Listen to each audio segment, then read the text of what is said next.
Hello friends, welcome to books paradise. आज हम पढ़ेंगे rich dad poor dad, Robert Kiyosaki की किताब। 130 पेजों की ये किताब मैंने समराइज़ करी है सिर्फ 5 पेजों में। सबसे पहले पढ़ते हैं एजुकेशन सिस्टम के बारे में। हमारा एजुकेशन सिस्टम ऐसे सब्जेक्ट्स पढ़ाता है जिसे हम ज़िंदगी में कभी नहीं यूज़ करते, लेकिन मनी जो हमारे पूरी ज़िंदगी में काम आने वाली है वो तो हमारे स्कूल हमें पढ़ाते ही नहीं। स्कूल पढ़ाते हैं सिर्फ प्रोफेशनल स्किल्स, लेकिन फाइनेंशियल स्किल्स कभी नहीं। इसी रीज़न के कारण जो बच्चे अच्छे अच्छे मार्क्स लेते हैं स्कूल में, फिर भी वो स्ट्रगल करते हैं फाइनेंशियली पूरी ज़िंदगी। वो सोचते हैं कोई भी चीज़ उनके सामने आती है कि मैं ये अफोर्ड नहीं कर सकता, तो क्या होता है, आपका दिमाग काम करना बंद कर देता है। लेकिन अगर वो ये सोचें कि how can I afford it, मैं क्या कर सकता हूँ जिससे मैं ये चीज़ खरीद सकूँ, तो उनका ब्रेन काम करना शुरू करेगा। लाइफ हमें कैसे सिखाती है? लाइफ हमें पुश करती है। हर पुश लाइफ का होता है। वो कहती है उठो, मैं चाहती हूँ तुम कुछ सीखो। लेकिन लोग क्या करते हैं? लोग दो ही चीज़ें करेंगे, या तो लाइफ को कहेंगे पुश करने दो और सहते रहेंगे, तो वो कहेंगे ये हमारी किस्मत है, या फिर गुस्सा हो जाएंगे और पुश बैक करेंगे। लेकिन पुश बैक किसके अगेंस्ट करेंगे? या अपने बॉस के प्रति, या जॉब, या अपने स्पाउस के प्रति। लेकिन वो ये नहीं जानते कि ये उनकी लाइफ है जो उन्हें पुश कर रही है। क्यों जॉब के पीछे भागते हैं हम? क्योंकि डर होता है हमारे अंदर, fear of being without money. अगर पैसा नहीं होगा तो ज़िंदगी ही नहीं चलेगी हमारी। Fear of not paying bills, खर्चा हम कैसे करेंगे? अगर नौकरी से निकाल दिया तो क्या होगा? अगर हमारे पास पैसे नहीं हुए तो हम क्या करेंगे? अगर जॉब छोड़ के दोबारा बिजनेस शुरू करें तो सब कुछ शुरुआत से करना पड़ेगा। और फिर क्या होता है, जब पे चेक आ जाता है तो ग्रीड आ जाती है कि वाह, इससे हम ये चीज़ें खरीद सकते हैं। अगली इमोशन क्या है? डिज़ायर। डिज़ायर करना तो अच्छी बात है, क्योंकि नॉर्मल है। हर बंदा सोचता है कि कुछ अच्छा हो उसके पास, बेहतर हो, फन हो, एक्साइटिंग हो लाइफ। और लोग सोचते हैं कि मनी होगी तो उसके साथ हम चीज़ें खरीद पाएंगे, उससे हमें खुशी मिलेगी।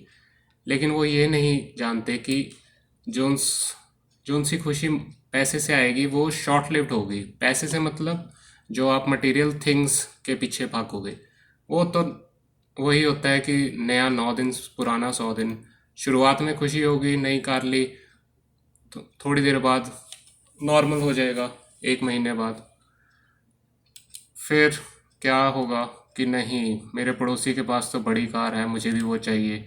फिर उन्हें ज़्यादा पैसा चाहिए होगा जॉय के लिए, प्लेजर के लिए, तो वो काम करते रहेंगे ये सोचते हुए कि मनी से उनकी सारे फियर और डिज़ायर ख़त्म हो जाएंगे। लेकिन अकेली मनी उनके फियर और डिज़ायर ख़त्म नहीं कर सकती। इमोशंस क्या होते हैं? इमोशन होते हैं एनर्जी इन मोशन। आपको देखना पड़ेगा कि आपके इमोशंस कैसे काम कर रहे हैं, और अपना दिमाग और अपने इमोशंस अपने फेवर में इस्तेमाल करिए, ना कि अपने अगेंस्ट। What is cruel? क्या क्रूअल क्या होगा अगर आप अपनी पूरी ज़िंदगी इस फेयर में बिता दें कि अपने ड्रीम्स को आपने कभी भी एक्सप्लोर ही नहीं करा, कभी कोशिश ही नहीं करी। आप पूरी ज़िंदगी मेहनत करते रहे पैसा कमाने के लिए, ये सोच के कि पैसे से सारी चीज़ें मिल जाएंगी जिससे आपको खुशी होगी। आप अपनी लाइफ जी रहे हैं एक पे चेक के लिए। सैलरी आएगी तो उसी के हिसाब से आप अपना खर्चा करेंगे, उसी के हिसाब से आपकी छुट्टियां होंगी, उसी के हिसाब से सब कुछ होगा। ये सोचना कि जॉब होगी तो मैं सिक्योर फील करूँगा, आजकल के ज़माने में तो आप झूठ बोल रहे हैं अपने आप से, क्योंकि जॉब का कभी नहीं पता। इतना टेक्नोलॉजिकल एडवांसमेंट हो रहा है, कभी भी जा सकती है। मेन कॉज पॉवर्टी का क्या होता है, या फाइनेंशियल स्ट्रगल क्यों करते हैं लोग? वो होता है फियर, डर हमारे अंदर, या इग्नोरेंस, हमें पता ही नहीं है कि पैसा कैसे कमाना है। इंटेलिजेंस से आप अपनी प्रॉब्लम सॉल्व कर सकते हैं और मनी बना सकते हैं। लेकिन मनी बना ली और फाइनेंशियल इंटेलिजेंस है ही नहीं तो मनी चली जाएगी। इसलिए अगर आपको रिच होना है तो फाइनेंशियली लिटरेट भी होना पड़ेगा। बहुत से लोगों को ये लगता है कि बहुत सारा पैसा कमा लेंगे तो लाइफ सेट हो जाएगी, लेकिन it's not how much money you make, it's how much money you keep. ये इसके ऊपर डिपेंड करता है कि आप पैसा कैसे रखते हैं। हमने सभी लॉटरी विनर्स की कहानियाँ सुनी हैं, जो पहले गरीब थे, फिर एकदम अमीर हो गए, फिर दोबारा गरीब हो गए। अच्छा, मान लीजिए हम घर बनाते हैं, तो हम थोड़ा सा नीचे खोद के उसकी नींव बनाते हैं। वो होता है एक छोटे घर के लिए, 6 इंच की स्लैब बना दी नीचे कंक्रीट की, उसके ऊपर घर बना दिया। लेकिन अगर आपने बहुत बड़ी बिल्डिंग बनानी है, मान लीजिए एम्पायर स्टेट बिल्डिंग, तो आपको बहुत नींव भी उसकी और नीचे डालनी पड़ेगी। स्ट्रॉन्ग फाउंडेशन होगी ही नहीं तो फिर वो बिल्डिंग खड़ेगी कैसे। आपको डिफरेंस समझना होगा इसके लिए एसेट और लाइबिलिटी में। एसेट क्या होते हैं, जो पैसा आपकी जेब में डालें, और लाइबिलिटी क्या होती है, जो पैसा आपकी जेब से निकालें। बाकी सब फाइनेंशियल जो उनसे कमेंटेटर कहते हैं कि एसेट ये है, लाइबिलिटी ये है, वो सब भूल जाइए। सिंपल डेफिनेशन है, जो मेरी जेब में पैसा डालेगा वो एसेट है, जो मेरी जेब से पैसा लेके जा रहा है वो लाइबिलिटी है। रिच कैसे होते हैं, एसेट्स खरीदते हैं। पुअर के पास सिर्फ खर्चे होते हैं। मिडिल क्लास सोचते हैं कि वो एसेट खरीद रहे हैं जबकि वो लाइबिलिटी खरीदते हैं। जैसे कि कार, कार का फिर ईएमआई भरनी है, घर उसकी ईएमआई भरनी है। जब तक कोई चीज़ आपकी जेब में से पैसा ले रही है तब तक वो लाइबिलिटी ही रहेगी। अगर आपका पैटर्न ये है कि पैसा आया और खर्च कर दिया, तो अगर ज़्यादा पैसा भी आएगा तो ज़्यादा खर्च करोगे। इसलिए फाइनेंशियल एप्टीट्यूड बनाइए अपना। फाइनेंशियल एप्टीट्यूड है पैसा आने के बाद आप क्या करेंगे, और लोगों को आपका पैसा लेने से रोकेंगे कैसे। कितनी देर आप अपना पैसा अपने पास रखेंगे और कितना आपका पैसा आपके लिए काम करेगा। ओल्ड वर्ल्ड आइडियाज़ अब नहीं काम करते। डाइवर्सिफाई करो, अपना पैसा अलग अलग जगह लगा दो और ठीक रहेगा। तो उससे तो नॉर्मल रिटर्न ही मिलेगी, एक्स्ट्रॉर्डिनरी रिटर्न नहीं मिल सकती। Your home is an asset. हाँ, अगर आपने रेंट पे चढ़ाया है होम और पैसा आ रहा है आपकी जेब में, तो वो एसेट है, वरना नहीं। You get tax break for going into debt. घर खरीदा, लोन ले लिया, उसमें इनकम टैक्स में रिबेट मिल गई, तो लिया तो लोन ही है आपने, कर्जा तो आपके सिर पे ही है। Get a safe job. अब पेंशनेबल जॉब्स तो बची नहीं है, तो इस लाइन का कोई मतलब नहीं बनता। Don't make mistakes. गलतियां नहीं करोगे तो एक्सपीरियंस कहाँ से आएगा। Don't take risk. रिस्क नहीं लिए तो पैसा नहीं बना सकते। सारी फाइनेंशियल प्रॉब्लम क्यों होती हैं, क्योंकि भीड़ के साथ चलते हैं हम, कि मेरे पड़ोसी ने ये लिया, मेरे कोलीग ने ये लिया, मुझे भी ये लेना है। बस अगर हम सेट प्रोसीजर्स के हिसाब से चलें और रूल्स के हिसाब से चलें, तो स्कूल डिस्करेज करते हैं क्रिएटिविटी। इसीलिए रॉबर्ट कहते हैं कि मेरे रिच डैड कहते थे कि स्कूल सिर्फ अच्छे एम्प्लॉय बना सकते हैं, एम्प्लॉयर नहीं। अब घर की बात पे आ जाते हैं। अगर घर आपने अपनी वर्किंग लाइफ के स्टार्टिंग में ले लिया तो वो बहुत एक्सपेंसिव पड़ेगा आपको। मान लीजिए आप उस टाइम इन्वेस्ट करना शुरू करते, लेकिन आपने घर ले लिया, अब टाइम खर्च हो गया, टाइम निकल गया जिसमें आपकी इन्वेस्टमेंट एप्रिशिएट हो सकती थी। एडिशनल कैपिटल, पैसा जो आप घर की किस्तों में जा रहा है, उसको आप इन्वेस्ट कर सकते थे। अब किस्तें देने के बाद पैसा इन्वेस्ट करने के लिए नहीं बचता, इसलिए आप इन्वेस्ट करते ही नहीं। अब एक एम्प्लॉय जिसके पास घर भी है, घर का मालिक भी है, वो पहले काम करता है अपने ओनर के लिए जहाँ पे वो नौकरी कर रहा है, या शेयर होल्डर्स को रिच करने के लिए। फिर गवर्नमेंट के लिए काम करता है, टैक्स भरता है। फिर बैंक के लिए काम करता है जिससे उसने होम लोन, कार लोन या क्रेडिट कार्ड लिया हुआ है। अब इनकम टैक्स कहाँ से आया? बड़े बड़े देशों में, इंग्लैंड में इनकम टैक्स शुरू हुआ 1874 में, अमेरिका में 1913 में। सबसे पहले इनकम टैक्स लगाया गया था सिर्फ रिच लोगों के ऊपर। जैसे जैसे गवर्नमेंट बढ़ी, उसको और पैसा चाहिए था अपने डिपार्टमेंट चलाने के लिए, तो इनकम टैक्स एक्सपेंड कर दिया और सबको लपेटे में ले लिया। सबसे अच्छी मैनेजमेंट स्किल्स जो सक्सेस के लिए क्या होनी चाहिए? आपको मैनेजमेंट ऑफ कैश फ्लो आना चाहिए। कैश फ्लो के ऊपर रॉबर्ट कॉयस्की की एक और किताब है, वो हम आगे वाले एपिसोड्स में करेंगे, जिसमें उन्होंने पूरी डिटेल में बताया हुआ है कैश फ्लो कैसे मैनेज करना है। मैनेजमेंट ऑफ सिस्टम, अपना और अपने फैमिली के साथ टाइम स्पेंड करने का। और मैनेजमेंट ऑफ पीपल, अगर आप नौकरी कर रहे हैं तो भी आपके साथ लोग काम कर रहे होंगे, अगर आप बिजनेस चला रहे हैं तो आपके नीचे लोग काम कर रहे होंगे। रॉबर्ट कॉयस्की के रिच डैड कहते थे जॉब तो एक शॉर्ट टर्म सोल्यूशन है लॉन्ग टर्म प्रॉब्लम के लिए। Best to go broke before 30। वो कहते थे अगर दिवालिया ही होना है तो 30 से पहले हो जाओ, क्योंकि फिर आपके पास रिकवरी करने के लिए टाइम होगा। जॉब का मतलब क्या है? फुल फॉर्म है जस्ट ओवर ब्रोक, क्योंकि हम पे चेक टू पे चेक चलते हैं। एक महीने सैलरी ना आए तो खर्चे संभालने बहुत मुश्किल हो जाते हैं। वर्कर्स इतना ही काम करते हैं कि उन्हें नौकरी से ना निकाला जाए, और ओनर इतना ही देते हैं कि वर्कर जॉब छोड़ के ना जाए। इससे बाहर कैसे निकलेंगे? अपना एसेट कॉलम स्ट्रॉन्ग बनाइए। एक बार इसमें एक पैसा चला गया तो इसको बाहर मत आने दीजिए। ये आपका एम्प्लॉय बन जाता है और ये 24 घंटे काम करता है और काम करता ही रहेगा। अपनी नौकरी कीजिए अच्छे एम्प्लॉय बन के, लेकिन अपना एसेट कॉलम बढ़ाते रहिए। इससे आपको पहला लेसन मिलेगा कि मनी जब आपके लिए काम करती है, बजाय कि आप मनी के लिए काम करते हैं, तो आपको एक पावर फील होती है। अगर आप मनी के लिए काम करते हैं तो वो पावर आपके एम्प्लॉयर के पास होती है। अगर मनी आपके लिए काम करे तो आप वो पावर रखते हैं। जब हम स्कूल छोड़ देते हैं तो हमें पता चलता है कि ये कॉलेज डिग्री, अच्छे मार्क्स, इनके सही असली दुनिया में कोई मायने नहीं है, क्योंकि असली दुनिया में कुछ और चाहिए मोर देन अच्छे मार्क्स। क्योंकि दुनिया में आगे वही बढ़ते हैं जो उनसे स्मार्ट हो।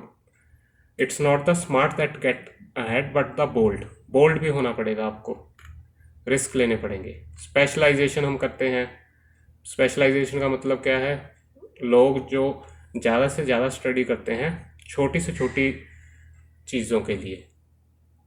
एक उन्होंने वो चीज़ पकड़ ली और उसकी डीप स्टडी कर रहे हैं। इंटेलिजेंट पर्सन कौन होता है? जो हायर करता है अपने से भी ज़्यादा इंटेलिजेंट बंदों को अपने नीचे काम करने के लिए। मेहनत कीजिए ताकि आप एक अच्छी कंपनी को खरीद सकें, अच्छी कंपनी के शेयर खरीद सकें। लैक ऑफ मनी, मनी नहीं होगा तो उसी से सारे प्रॉब्लम शुरू होते हैं। और रिस्क को मैनेज करना आना चाहिए आपको। Real estate, real estate, land, building, house अच्छा इन्वेस्टमेंट व्हीकल है अगर आपके पास फालतू पैसा है तो। उसमें टैक्स एडवांटेज क्या होती है? आपने एक घर खरीदा, उसकी कीमत बढ़ी, आपने बेच दिया, फिर उसके बाद वो पैसा किसी और घर में इन्वेस्ट कर दिया। आपको तब तक टैक्स नहीं लगेगा जब तक आप पैसा बाहर नहीं निकालते। जब तक पैसा अंदर घुमाते रहेंगे कोई टैक्स नहीं देना गवर्नमेंट को। ज़्यादातर लोगों के लिए क्या होता है, उनका प्रोफेशन या जॉब से ही उनकी इनकम आती है। रिच की इनकम कहाँ कहाँ से आती है? एसेट से। वेल्थ क्या है? वेल्थ है a person's ability to survive so many number of days forward, or if I stopped working today, how long could I survive? Wealth है कि आप आज काम करना बंद कर दें तो आपके पास जितना पैसा है उससे आप कितनी देर सर्वाइव कर सकते हैं। 5 main reason financially literate people asset column नहीं बना पाते। Fears, cynicism, laziness, bad habits, arrogance. पहला है फियर। लोग इतना डरे होते हैं कि उन्हें डर लगता है कि पैसा ख़राब ना हो जाए, तो वो पहले ही हार जाते हैं। अगर आपके पास थोड़ा सा पैसा है और आप रिच होना चाहते हैं तो आपको फोकस्ड होना पड़ेगा, बैलेंस नहीं। अपना पैसा कुछ 1-2 चीज़ों में इन्वेस्ट कीजिए, बाकी लोगों की तरह मत कीजिए कि हर जगह थोड़ा थोड़ा पैसा डाल दिया, वो फिर आप रिच नहीं हो सकते। हाँ, लेकिन आप अगर आपको हारने से बहुत डर लगता है तो प्ले इट सेफ और बैलेंस्ड इन्वेस्टमेंट में जाइए। 25 साल से ऊपर हैं और रिस्क नहीं ले सकते तो चेंज मत कीजिए कि सिर्फ इस किताब में लिखा हुआ है तो आप चेंज कर लेंगे। Play it safe but start early. जल्दी इन्वेस्ट करना शुरू कीजिए तभी, क्योंकि उसमें बहुत टाइम लगेगा पैसा बनने में। ओवरकमिंग साइनिसिज्म। साइनिसिज्म होता है कि आसमान फट रहा है, अभी कुछ ये हो जाएगा वो हो जाएगा, हमेशा प्रॉब्लम्स रहेंगी। इसका मतलब ये नहीं कि आप इन्वेस्ट करना छोड़ दें। लेज़ीनेस। बिजी पीपल सबसे ज़्यादा लेज़ी होते हैं। हम सब ने कहानी सुनी है, एक पर्सन जो बहुत मेहनत करता है अपनी फैमिली के लिए, पैसा कमाने के लिए, बहुत घंटे लगाता है ऑफिस में, फिर घर पे भी काम लेके आता है। एक दिन घर आता है तो घर एम्प्टी है, उसकी वाइफ चली गई है बच्चों को लेके। उसको पता था कि उसकी और उसकी वाइफ की प्रॉब्लम है, लेकिन उन अपने रिलेशनशिप को स्ट्रॉन्ग करने की बजाय वो बिज़ी रहा काम पर। और जब वाइफ चली गई तो उसकी परफॉर्मेंस वर्क पे भी स्लिप हुई, जॉब भी चली गई। आजकल लोग बहुत बिज़ी हैं, अपने ना पैसों का ध्यान रखते हैं ना हेल्थ का, सिर्फ नौकरी किए जा रहे हैं। और बिज़ी क्यों रहते हैं? अवॉइड करना चाहते हैं वो, जो वो फेस नहीं करना चाहते। किसी को उनको बताने की ज़रूरत नहीं है क्योंकि वो उनको अंदर ही अंदर पता है। और अगर उनको बताओ तो उनको गुस्सा आएगा, इरिटेशन होगी। और अगर वो बिज़ी नहीं है वर्क पे या बच्चों के साथ तो टीवी देखेंगे, फिशिंग करेंगे, गोल्फ खेलेंगे, शॉपिंग जाएंगे। तो सबसे most common form of laziness है लेजीनेस बाय स्टेइंग बिजी। दुनिया को दिखाना कि हम बिजी हैं जबकि आप लेजी हो। तो इससे बाहर कैसे निकला जाए? इसका तोड़ क्या है? इसका तोड़ है लिटिल ग्रीड। थोड़ा आपको सेल्फिश होना पड़ेगा। आपको सोचना पड़ेगा कि अगर मैं हेल्दी हो जाऊं, गुड लुकिंग हो जाऊं, तो मेरी लाइफ कैसी होगी। मेरी लाइफ कैसी होगी अगर मुझे कभी भी काम ना करना पड़े, और अगर मेरे पास उतना पैसा हो जितना मुझे चाहिए तो मैं क्या करूँगा। चौथा है हैबिट्स। हमारी ज़िंदगी हमारी हैबिट से चलती है, हमारी एजुकेशन से ज़्यादा। एरोगेंस। एरोगेंट लोग बहुत होते हैं। एरोगेंट होता है ईगो प्लस इग्नोरेंस। ईगो भी है बंदे में कि मुझे सब कुछ पता है और पता भी नहीं, इग्नोरेंस। रिच डैड कहते थे what I know makes me money, what I don't know loses me money. जो मुझे पता है उससे मैं पैसा बनाता हूँ और जो मुझे नहीं पता उससे मैं पैसा हारता हूँ।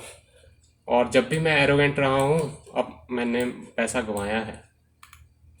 Because when I am arrogant I truly believe what I don't know is not important. जब बंदा एरोगेंट होता है उसको होता है कि मुझे ये चीज़ नहीं पता लेकिन ये ज़्यादा ज़रूरी नहीं है।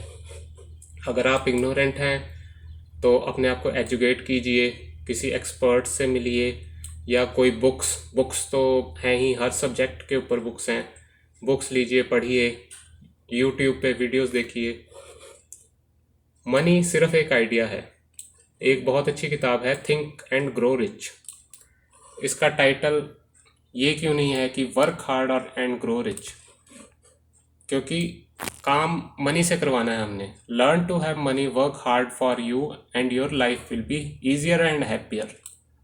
हमें 2 ग्रेट गिफ्ट मिले हैं भगवान से, माइंड और टाइम। अब इसको कैसे यूज़ करना है अपने बेटरमेंट के लिए वो तो आपको खुद ही देखना पड़ेगा। और मेन रीज़न पीपल स्ट्रगल करते हैं फाइनेंशियली क्योंकि स्कूल में उन्होंने कुछ नहीं सिखाया। स्कूल इतना तो सिखा देता है कि काम करना है आपको पैसे के लिए, लेकिन ये कभी नहीं सिखाता कि अपने पैसे से कैसे काम करवाना है।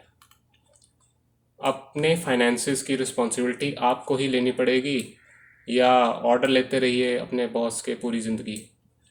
अपनी मनी के मास्टर बनिए या उसके गुलाम बनिए। तो यही हमारी पहली किताब ख़त्म होती है, रिच डैड पुअर डैड। और जल्द ही हम मिलेंगे अपनी दूसरी किताब के साथ। धन्यवाद।